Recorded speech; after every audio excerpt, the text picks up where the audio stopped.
যদি রাজ্জাক সাহেব বা আরো যারা আছেন। রাজ্জাক আঙ্কেলের সাথে একটা গল্প মনে আছে। রাজ্জাক আঙ্কেল আব্বু মানে বলে না যে মানে দুই এত বড় না, খুব মনে হয় মারামারি গন্ডগোল ছিল। তো আমাদের ফ্যামিলি আর রাজ্জাক আঙ্কেলের ফ্যামিলি একবার মনে হয় কোন একটা ছুটিতে আমরা গেলাম হচ্ছে কুমিল্লার ওই যে মঠ যেখানে আছে ওখানে বেড়াতে গিয়েছিলাম আমরা 2 রাতের জন্য মেবি। ওখান থেকে আবার কক্সেস বাজারে, এই দুই ফ্যামিলির হলিডে একসাথে সবাই। সামহাও আমার খুব জ্বর ছিল, ওখানে নিচে ডাইনিং এ খাওয়া দিত প্রতিবেলার। তো আমি মানে জ্বর যেটা হয় বাচ্চা মানুষ, আমি নামবো না, খাবো না।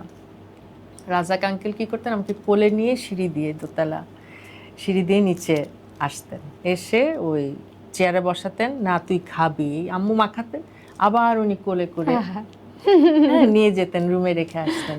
অনেক আদর করতেন। এবং ওনার জন্মদিন 23শে জানুয়ারি আমরা সারা বছর ওয়েট করতাম ওনার জন্মদিনের জন্য, কারণ বিশাল পার্টি হবে ওনার বাসায়।